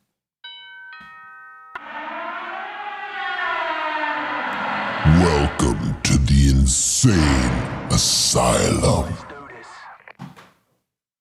Oh. Oh, there we go. All right, let's do this. We got Kiko from the South. He's saying, my wife is a female mortician.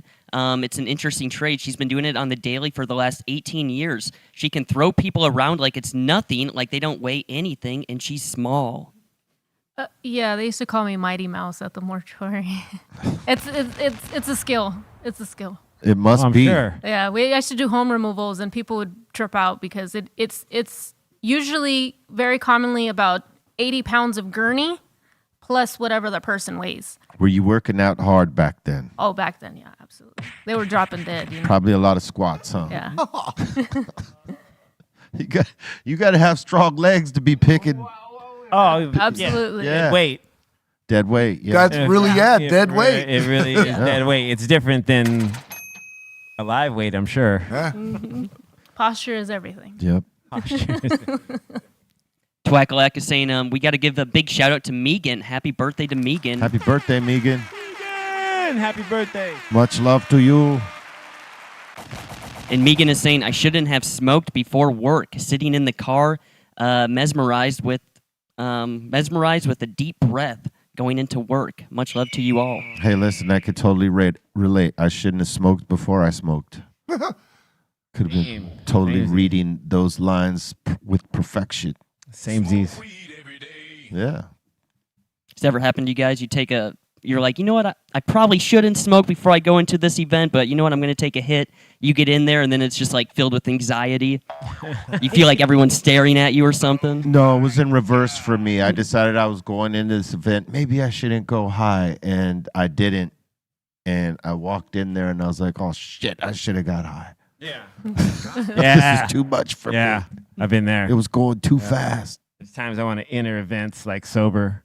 and Colton, then is there something you want to tell us? regret it instantly. No, that's happened to me many times in the past, especially like if I'm ever back home in Minnesota, like going to a family event or going to a friend's house. You're like, you know what, let me get a little high here, but you're the only one stoned in the room. Feels like everyone's staring at you. Oh, I love it though, especially if they acknowledge it. My anxiety happens with like this, right? Like as it sort of relates to that, is if someone asks me to like, do a song and shit like that, and then they're performing the song maybe a few weeks later somewhere, and they ask me to go do the shit with them. I gotta get the song in my head all the way up until that point, right? And I'm like doing it. But the problem is when I'm smoked the fuck out and it's new to me, it's harder to deliver, even if I know it. Even if I've been going through it and rehearsing it. When I'm high, there's like a glitch that happens with new material. Yeah. So I realized, I learned at that point, like, okay, if I'm going to go do something with someone and it's new and I know it, I'm not going to get stoned before I go do that shit because, you know, I'll fuck it up for sure until I've had it for at least a year in my head and doing it, you know, a few hundred fucking times without messing it up. Then I'll have it. And whenever they ask me to come do it, boom, I got it. But like if it's like like fresh by a week or 2 weeks, that's hard to do when you're high. Hell yeah. Yeah. Like I could remember a lot of things, but like it takes me time to like, you know, put that in my head and keep it there. I mean, it's hard enough sober. I can't imagine. Oh yeah. Oh yeah. I mean, I trained myself to do it really hard like that. It's fucking torture. Yeah. I don't know why I do it, but Trained for that pretty hard. but it makes me feel like I know this shit even better because if I could deliver it under that kind of duress, then it's everything. Then there's nothing to stop me from delivering this shit except, you know, if I don't wanna. I don't wanna. No. No. But that never happens. Right. Yeah. Well, no, there's times if you pull up to a gig that's like fucking shady or it's not well produced and you're like, what the fuck is this? Like our first time in Colombia, you know, like they fucking had us go. Like I had been there myself with another promoter and everything was fucking dope. I go back with Cypress and this promoter, you know, like he had the right thing in mind, but he didn't have enough money to produce the show properly. So like the sound was fucked up, the stage was fucked up, everything was fucked up, you know, and that's kind of tough. Like you go out there, you're fucking excited because you know there's like 20,000 people out there waiting for you, and then you get on stage and the sound is so fucked up you can't even do the show, and they paid to come see it. But no matter what you can do, no matter what you try to do, you cannot get this show off. Damn. And that's like, you know, that's something that's beyond your control. But like, yeah, that affects you when you go and you see that shit. You're like, how's that going to work? And that's tough because you've flown out all that way. And all these people invested all that time and money to fill into that venue for some shit like that to happen because the promoter didn't have his shit together. That's tough. That's tough. All right, next one. Sykes is saying, Genesis, I remember you being Miss Magic Girl. Why no more? It was, I guess that it goes back to the title of my EP. It was everything has a meaning for it. Even Right. for my artist bio, you know, at the back you could see my ex-manager's car where there was a lot of memories there and things like that. On my EP cover, it's ForeverxGenesis. And the reason for that was because I had two names before that. When I started, somebody called me, and I said somebody called me because I didn't choose these names. Right. You know, somebody called me Miss Lady Magic, and then after that it was Magic Girl, and then now it's Forever Genesis. So those two X's signify just the death of that. Right. You know, I said, this is me. This is nobody telling me what to do.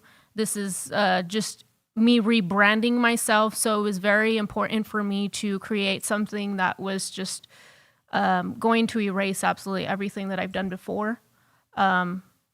Just because I know it's a part of me. It's always going to be a part of me, but it's not me. So this is finally me. So, you know, I decided, you know, I'm going to do what I want to do now. So that's why I decided Forever Genesis, and that's why, you know, got rid of the name. Cheers to that. Word up. All right, SS Rider saying, happy Thursday, y'all. Just wanted to reach out in the super chat and thank you for the great shows this week. Also want to wish our G, Megan, a happy big birthday. Word up, salute. Yeah, salute. And then let's see here. We got Medicine. We get this question a lot from our guests or from our fans asking our guests, has Genesis ever seen anything paranormal? Ooh, we live for that at the mortuary. I've seen a lot of stuff. Okay, so I guess one of the things that sticks in my mind the most is I was coming back from a home removal. I think it was like 2:30 in the morning, And the park that I worked at was one of the biggest parks in Bakersfield. So it's a park mortuary combo. And so I was on call 24/7, and I had done a home removal. And I was coming in with a friend of mine, and she's like, "Hey, did you leave the lights on?" And I'm like, "No." And she's like, "Look, the light is on." And it was upstairs where it's our break room technically. And I was like, "I don't know, maybe Jose's there," which was another guy. And I was like, "Call him." And she calls him, and he's like, "No, I'm not there." And she's like, "Stop fucking with me. I know you're there. The light's on." And then I look up, and I see a very tall, dark shadow. It looks like somebody just staring out of the window. And I was like, "Are you sure Jose's not there?" You know, she's like, "No." And then she's like, "FaceTime me. I don't fucking believe you," you know? So he gets on FaceTime, and he was at his house. And I'm looking up, and the shadow's gone. And I was like, in the back of my mind, I was like, "No, not this shit again." Because we would hear like stomping randomly, or I would get this really nasty smell of sulfur at times. Right. Like just very eerie, and like the back of my neck would stick up and everything. And even my dad, he doesn't believe in anything paranormal. And he told me one time that he was, when he was writing up contracts, that, I don't know, he started hearing little kids playing and running around upstairs. That's crazy. What the heck? That's at the funeral home? Yeah, at the funeral home. Yeah. So when I look up and it's gone, and I'm like, "Okay, let's get this body out. Like, let's go home," you know? Right. And she's like, "Oh my God, I don't know if it's a homeless person." And then everything that she was saying was just like freaking me out more. I'm like, "Okay, 2 females at the mortuary, 2:30 is not a good idea," you know? Right. And so we get off real quick. We unload the body. I call my boss. I was like, "Hey, I think there's a homeless person inside the thing. Can we go home?" And she's like, "No, get out of there. Like, don't even stay there," you know? And we come back outside and the lights are off. And I was like, "You know what?" I was like, "I'm tired of you guys." Like, I really thought that it was my coworkers because we literally lived there all day. I was You like, thought they were pranking you? yeah, I was like, "You know what? I'm tired of this shit. Let me go upstairs." So I run upstairs, and I go upstairs, and I look at everything, and there's nobody up there. And I'm just like, serious? Like, right now? Like, what's going on? And the next day, fast forward to the next day, I talked to the dispatch, and he was a Catholic priest. He was the Catholic priest everybody hired there. And I was like, "Hey, were you here last night?" He's like, "No way." And I was like, "I could have swore I saw somebody upstairs." And he goes, "Oh, that's the man with the top hat." Come on. I was like, "The top?" I was like, "There's a homeless guy living upstairs." He goes, "No. He's like, he's a spirit." But like the way he would talk, he's like, "No, he's a spirit." I was like, "Spirit?" I was like, "What kind of spirit is it? It's coming over here." He's like, "No, he comes to see me sometimes when I'm working. Like, he's upstairs." And I was like, "Are you kidding or are you being serious?" He's like, "No, I'm being serious." He's like, "There's a lot of things." He's like, "Why do you think I have my holy water?" He's like, "Come here, let me pray for you." And I was like, "Oh my God, here we go." I was like, "So you're serious? Like, you've seen him before, you know?" And he's like, "Yeah, it's the man with the top hat." So after that, I've probably seen the silhouette, like the shadow, maybe 3 or 4 times. And twice for sure. Both time I seen it, I had a really strong smell of sulfur. Like, it was just like overwhelming. Wow. Yeah. So there was a lot of like slamming doors and things like that, like very common in the mortuary. I can imagine. Would you feel that like different bodies coming in would bring different energies? Oh, absolutely. I worked on somebody who, he was a young boy who deleted himself, and he came in, and for some reason I just couldn't look at him like in his face. Like, I just couldn't give him eye contact, you know? And it's something very important because we have to identify the bodies as they come in. So comes in for the coroner's office, and they're like, "Okay, do a body check." And I'm like, "Okay, check him in." So I'm doing the body check his toe tags, make sure everything's there. And he had clothes on at the time, so it wasn't the time to prep him yet. So I was just making sure it was him. And I just couldn't look at him. And I told the embalmer, I was like, "Hey, I just can't look. Like, I don't know why." It's like, does he feel weird or something? And she's like, "No." She's like, "Maybe you need to eat." And I was like, maybe I'm hungry or something. I don't know. And so later that afternoon, she's like, "Hey, can you help me, bathe him?" So we take him to the back, and we're getting him ready to be bathed. And she's like, "Uh-oh, come here." And I was like, "What?" And she's like, "I know why you felt weird." Okay, why? Show me. And so as, we're cutting the shirt off, and he has a bunch of like very satanic tattoos, like very specific like things tatted on his body. Mm-hmm. And I was like, I don't know if that's why I was feeling weird, but okay. But for the first time ever, like while he was there was just like very weird energy. Like that was the first time I heard doors slamming.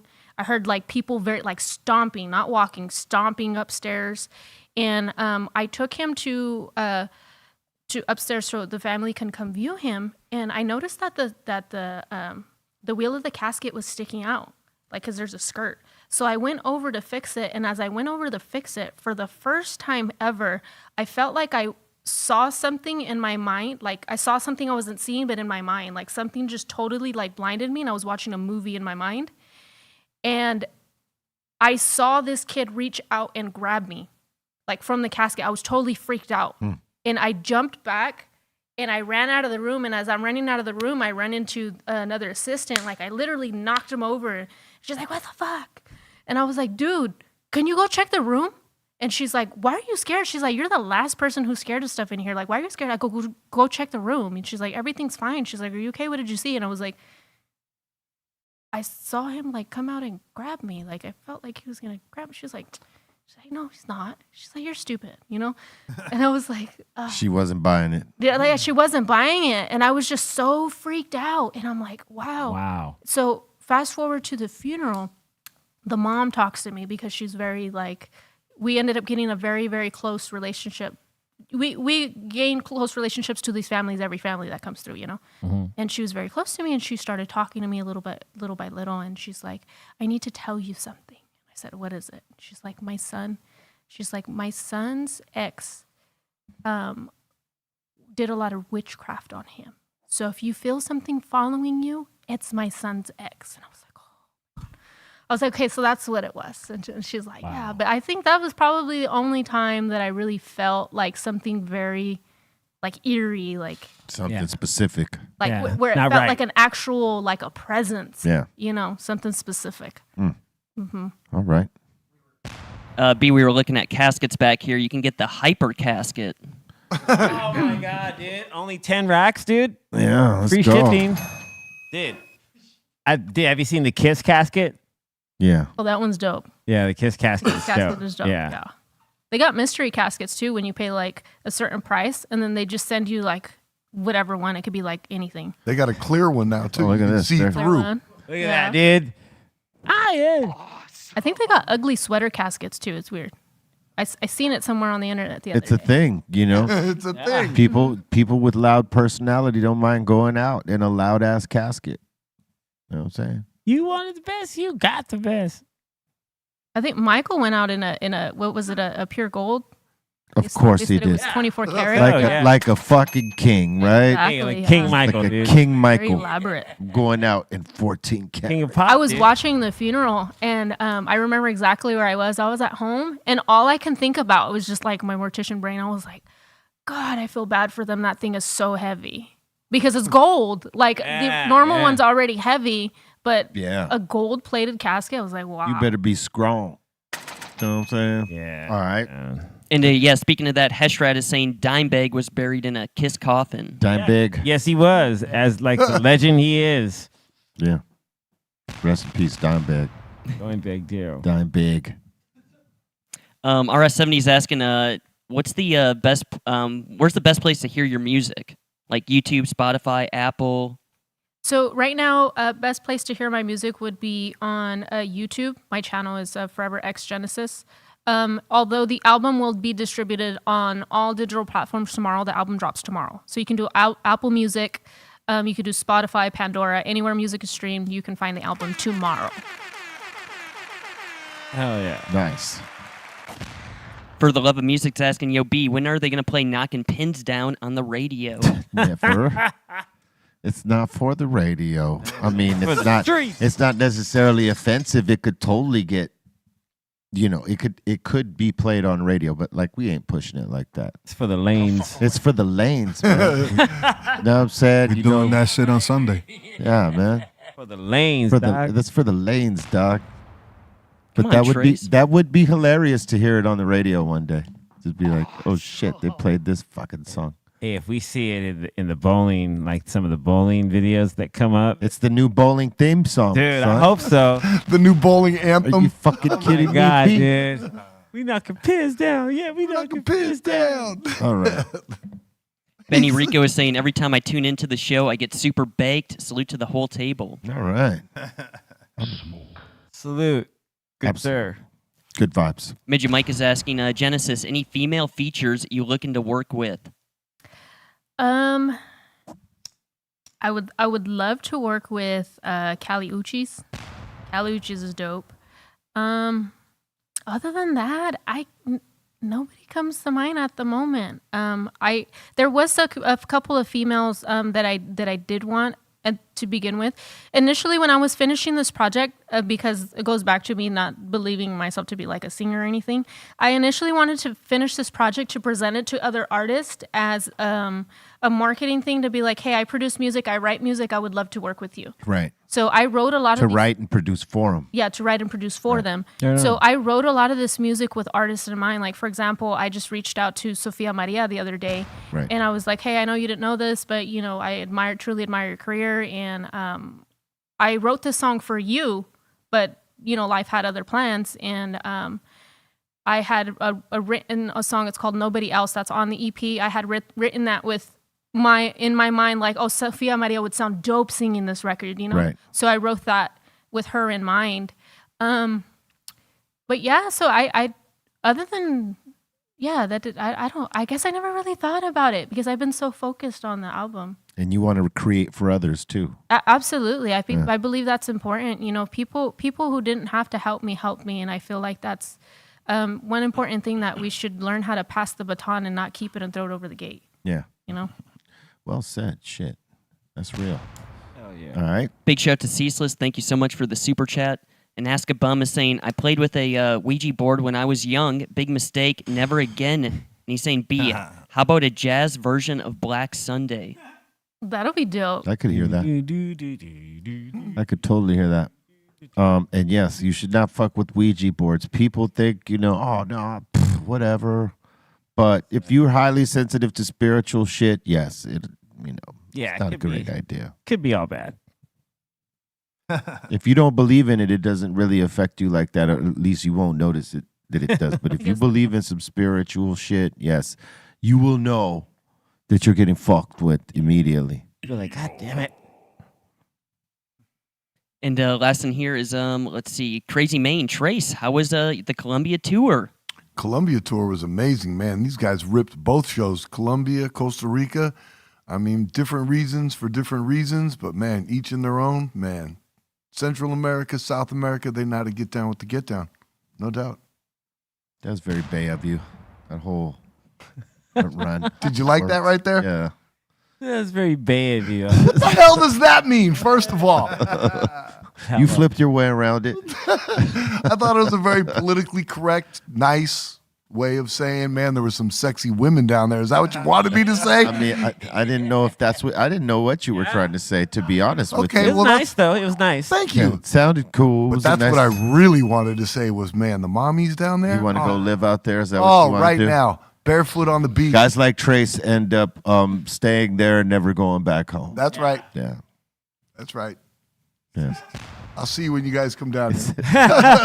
He said, I'm going to send you letters. Yeah, come visit. I'll be at the show tonight. There you go. Oh, shit. All right. And that seems to be it so far. That seems to be it so far. Hey, thank you for your interactions and all this. As more come, we'll take them. But right about now, we're going to get into submissions. Right about now. What? Submissions, submissions, submissions, submissions, submissions, submissions, submissions, submissions, submissions.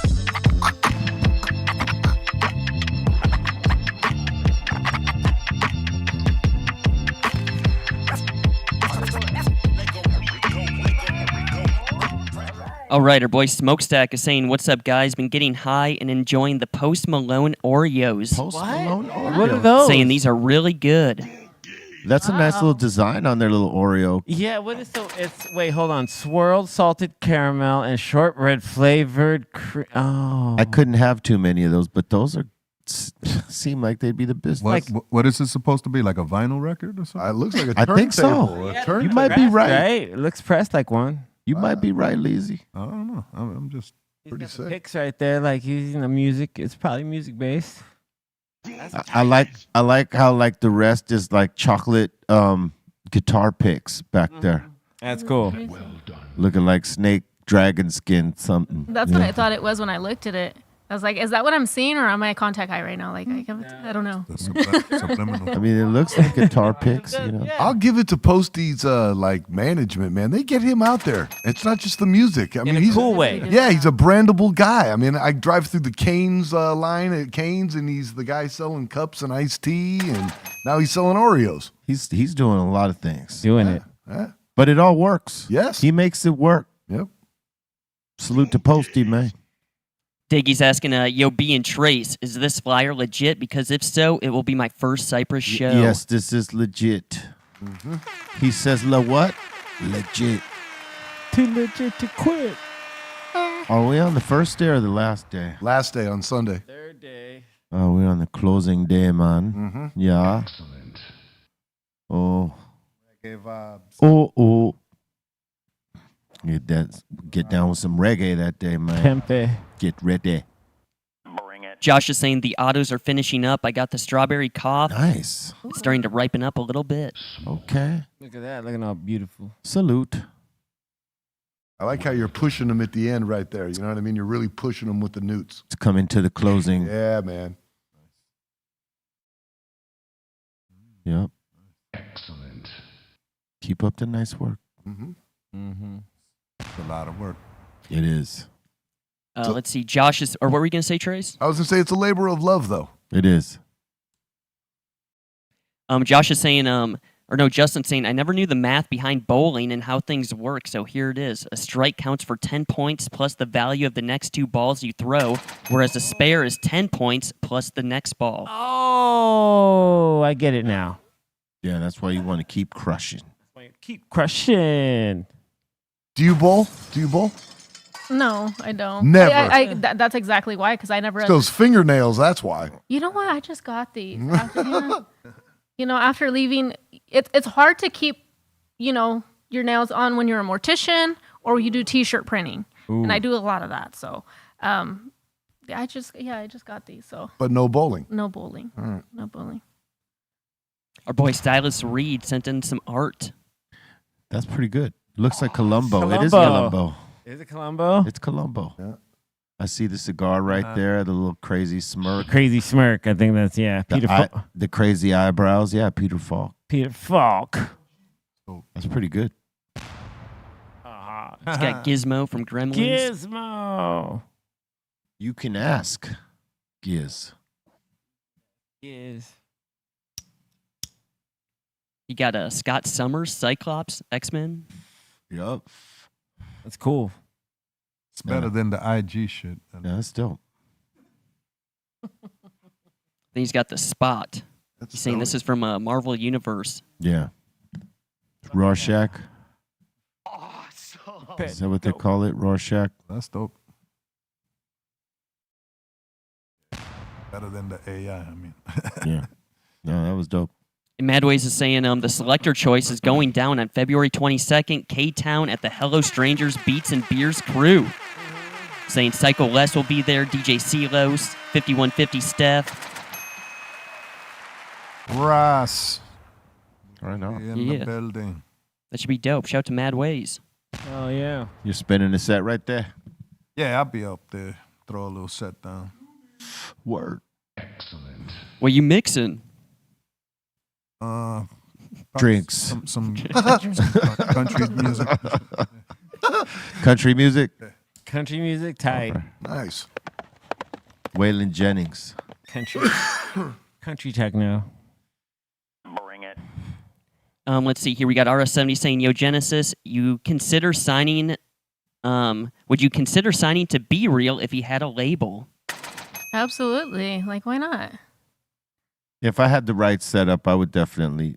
Have you ever thought of that? Is that something that you ever thought of? Not necessarily, obviously, because the headaches and all of the work that it comes with it. Yeah. Was that ever something you thought of like maybe creating your kind of own little camp, kind of like Uncle Snoop's Army, or something that you kind of just brand and leave off to, like, kind of something like that for artists? Yeah, I did think about doing that for a bit, but our touring was so crazy that it like sort of took me away from all those little bits and pieces and stuff like that. Because I think when you're an active artist and you're trying to manage other artists, it's pretty fucking tough. You got to have like a real solid team that could split your shit and the artist that you're trying to manage yourself. And that's really tough. If I was more like in a spot where like I was done touring and not making any music, it would probably be easier to do that. But yeah, you know, it's tough. But when I do see artists that I definitely think that they should have more light, I'll make sure that I try to collaborate with them in some sort of way, whether it's them doing something on my shit or me doing something on their shit, or we do something together.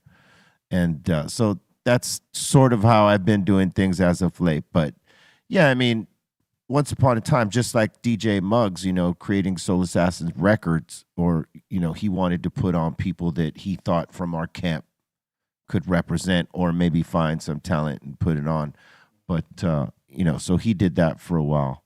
And again, I thought about doing it, but it has to be one or the other. Yeah, it has to be either you're gonna be an artist or you're gonna be a label. I realized that a long time ago, and that's why I chose I'm just gonna stay an artist. But if I find another artist, I'll figure out ways to help them through it. You know what I mean? And like say to people, hey, I think these motherfuckers are the shit right here. So in that way, I'll try to put somebody on. But like, yeah, to be the label while I'm doing this shit is tough. Yeah. There's a lot that comes with it too. And it's, you know, my, and I always go back to Alex. Alex was like really the rock in molding me into what I do by myself. And I remember he used to piss me off so much because he would make me do everything by myself. And I'm like, then why are you my friend? And, you know, and then he said, because I need you to know how to do this shit when I'm gone. You need to know how to do this on your own. Yeah. Because no one's going to teach you and no one's going to help you. Yeah. So then I started to realize, okay, I'm going to just do everything on my own. But I think I took it a little too serious when I started doing my own graphics, my old album cover. So everything on my EP, I did the album cover, I did the graphic, I did the designing, I did the pressing, I did absolutely everything. And then I stopped to think, and I'm like, whoa, every artist doesn't know how to do that. Yeah. Majority of artists can't even produce their own records. I produced the record, I recorded it, I digitally designed it, I'm distributing it, I'm doing everything that a lot of people don't know how to do. And it kind of made my mind in like a whirlpool of like, this really is a lot of work. Yeah, it is. That's why like they build teams to do this shit, because one person trying to do it all, it's fucking drive yourself crazy. And then you're trying to be creative and then motivate yourself to get out there and sell it after having to absorb and process all this other shit that's connected to the art, but not the art. It's crazy. All right. Aton sent this in. We got Trace's Starbucks cup in the wild. What? First of all, why does he got to go out into the parking lot and take pictures of my coffee cup? Yeah, that's not the wild. In the wild, like it suggests that it's out there just on its own. Blew your spot up, B. Yeah, you know what I'm saying? What? So what's wrong with that coffee All cup? in your car. Is it shining too bright? Is that what it is? It's very Daft Punk. All in your shit. All in It's my like a business. disco ball. All in my business. Yeah. What's wrong with that kid? Your disco ball coffee The cup? fuck is wrong with that kid? I love the know. nightlife. Maybe you're not giving them enough attention. You know what I'm saying? I like to boogie. All right. All right, we got a little artwork by Twackalak. He's saying it's an 18 by 24 called My Dog Bites Acrylic on Canvas. Okay. Hell yeah. Right on. Dog. What's that, dog? That's cool. That's cool shit, dog. I could dig the abstract. And we got Midget Mike up in here. Had to do a little Cali Blaze AI art. There you go. Look at him. Oh, that's good. Yeah, that's good. I mean, I'm sorry, Callie, beard but that's good. I mean, Yeah. if anything, it's just the beard is too dark. The scowl that he got going on is perfect. Yeah. I like his sneakers. Like a size 3. That's good. That's ice cold, man. Y'all are cold-blooded. He's not going to forget this. And neither will I I. love him. All right, next. Our boy Grant is saying got some snow in Vancouver. He's saying thanks for the excellent show the other day to Be Real. Well, thank you, man. I appreciate that. Whab it. All our legendary guests made it easy.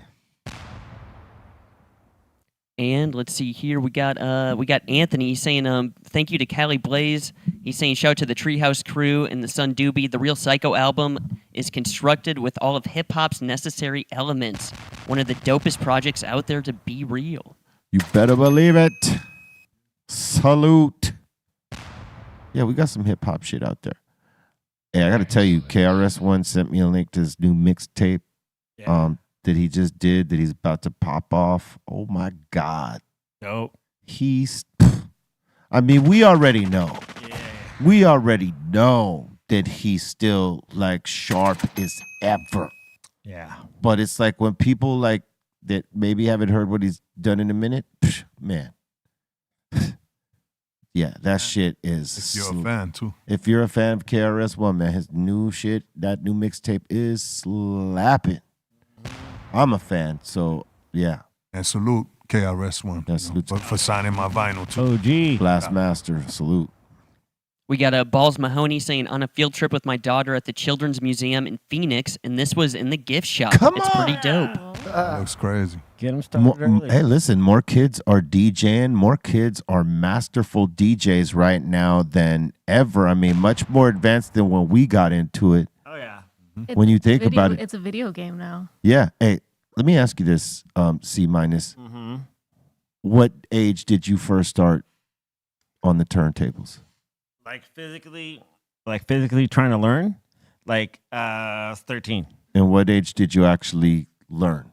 Yeah, probably like 14. Like it took me like 13 going into 14. Like kids are like 9 years old now learning this shit. Yeah. 9 and 10. Yeah, dude. And they're leap years. Leap. By the time they get to our age, they're doing all kinds of shit we ain't never seen. It's like they're crazy. doing triple click flares by 11. Yeah. I don't even want to hear them DJ because they're so good. And then they're you know quick, what I'm saying? Like, effortless, you know what I mean? You're like, well, shit. So I don't want to hear it. No, you're too good. Nah, that's dope. No, but I love seeing that shit, man, because that's the next generation, and they're already that advanced. So imagine when they become producers, because that's the natural evolution of a DJ in the hip-hop world is to become a producer. Yeah. Man, we're going to have some dope-ass, well, that generation's going to have some crazy dope hip-hop when those come into theirs on that end. All right. All right, B. Diggity Dank. He's giving us hashtags. He's saying going for gold. Michael Phelps, perfect 10 joint. Oh. To the neck. Self-proclaimed, huh? That is pretty fucking straight right there, but I see a knick-knack, paddywhack, give a dog a bone right up a little bit further. Come on, let's go up the ladder. Up, ooh, close. On the other side. Right there. There's like a little knick-knack. All right, The moon landing. keep going. The rest is the rest, and it looks good. I got to give that a 9. 9.5. Oh, nice. But you know what? A 9.9. There you go. But let me ask you this. B. No. Come down. Absolutely not. Come down the tip a little bit. Isn't that thing in a little? It's in a little shallow. What? Come on. It There you does go. look shallow, right? Should be a little deeper. Am I wrong? Oh, you talk about the paper? No, the tip should be in a little deeper. Well, that's what I mean. Yeah. You think it should be sort of flush with the line of where it flares down. Yes. Okay, I could get that. I feel you on that, but like that, take away that. And me, yes, I like to put the paper all the way down. Mm-hmm. You know what I mean? Because that's like looking at somebody wearing high water pants. I don't I don't dig that. You know what I'm saying? Man. But aside from that, high water pants and all, if you just pan out, that's a pretty goddamn good joint right there. That's 9.9. Yeah. And that's a candy stripe red line reserve tip. But you could just use a bigger paper so that you don't gotta do all this. Because I know you want to put more weed in there. Yeah, that's always the sacrifice of doing this high water style roll right here, is that you're using more you're putting more weed in. And you get more room. Yeah, less tip, more paper. I mean, more weed. Sorry. But nice job. Great job. Great job. Oh yeah, amazing. That thing will burn like a champ. Yeah, I couldn't be a hater. That was a good one. No, hell no. All right. All right, Bryce is saying, yo, B, you remember when Kobe Bryant went 9 straight 40-plus point games in 2003? He was a beast, B. Damn. I saw some footage of him doing my research on, all things sports ball. Yeah. And yeah, he was good, man. He was one of the best. No one gives him that props right now because, they're all, caught up in LeBron. But this was the guy right here. Yeah, After man. Michael Jordan, right there. This guy. This guy. El Mamba. Hell yeah. And that seems to be it so far. And that seems to be it right now. We want to thank everybody for your interactions, and we want to thank you for your submissions, and much love to all of you. We thank you for being here with us, with your energy, love, and support. And we want to thank Genesis for being here with us forever. For sure. Thank you. No, I appreciate you sharing your platform with me. It's truly a blessing. Oh, it's all love, and congratulations for doing all these things, being able to do all these things, and sparking it up pretty much yourself. That's a big fucking achievement. So salute to you for that.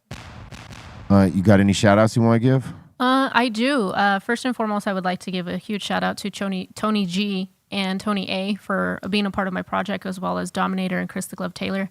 I truly appreciate all of you guys. It wouldn't be what it is without them. And I say that confidently and wholeheartedly. It wouldn't be what it is without them. It was truly night and day.